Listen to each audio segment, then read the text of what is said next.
രാഷ്ട്രീയ അനിശ്ചിതാവസ്ഥയും സാമ്പത്തിക പ്രതിസന്ധിയും പിടിച്ചുകുലുക്കിയ ശ്രീലങ്കയുടെ 10ാമത് പ്രസിഡന്റായി അനുരാഗ് കുമാര ദിസനാഗെ തിരഞ്ഞെടുക്കപ്പെട്ടു.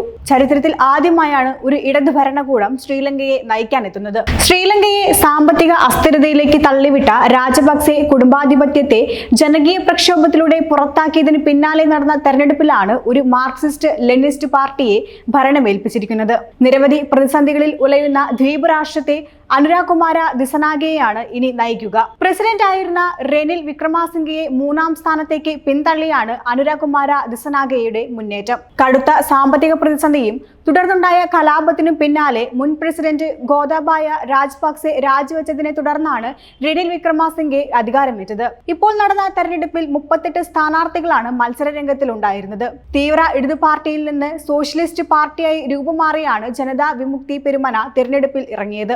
രാജപക്സെ സർക്കാരിനെതിരെയുള്ള ജനകീയ പ്രക്ഷോഭത്തിന്റെ പ്രധാന നേതാവ് എന്ന നിലയിൽ യുവാക്കൾക്കിടയിൽ ദിസനാഗെയ്ക്ക് കാര്യമായ സ്വാധീനമുണ്ട്. അഴിമതി ഇല്ലാതാക്കുക, സ്വകാര്യവൽക്കരണം പുനഃപരിശോധിക്കുക, ആഭ്യന്തര ഉൽപാദനം വർദ്ധിപ്പിക്കുക, ക്ഷേമ പദ്ധതികൾ വ്യാപിപ്പിക്കുക തുടങ്ങിയ വാഗ്ദാനങ്ങൾ മുന്നോട്ട് വെച്ചാണ് ദിസനാഗെയുടെ ജനവിമുക്തി പെരുമന തെരഞ്ഞെടുപ്പിനെ നേരിട്ടത്.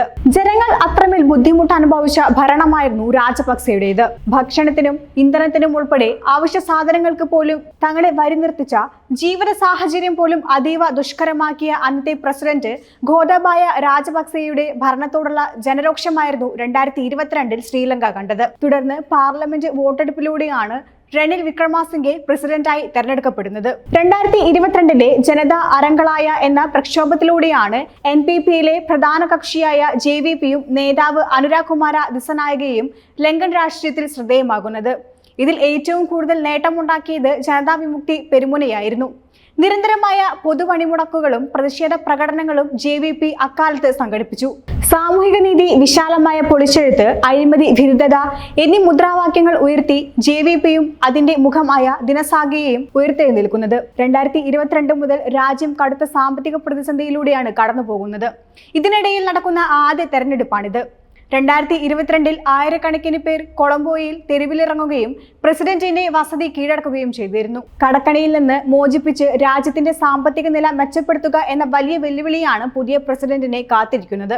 ഇതിനെയാണ് ഇനി ദിസനാഗെ നേരിടാൻ പോകുന്നത്. മാത്രമല്ല, അയൽ രാജ്യങ്ങളുമായുള്ള ബന്ധവും ഇതിൽ നിർണായകമാണ്. ഇതിനൊപ്പം ചേർത്ത് വായിക്കേണ്ട ഒന്നാണ് ശ്രീലങ്ക-ചൈന ബന്ധം.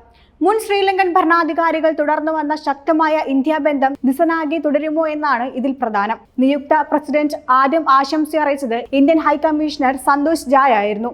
ഇന്ത്യയുടെ സാംസ്കാരിക പാതി എന്ന പരാമർശത്തോടെയായിരുന്നു ജായുടെ ആശംസ.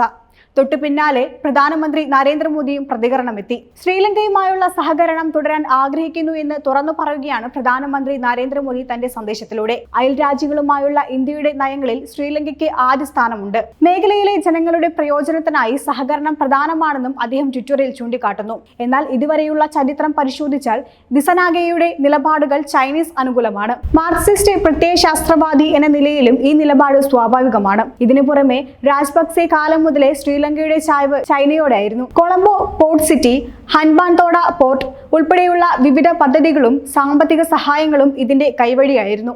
മുൻ ഭരണാധികാരികൾ തുടർന്ന സമീപനമാണോ വ്യത്യസ്ത സമീപനമാണോ തുടരുക എന്നത് കണ്ടറിയണം.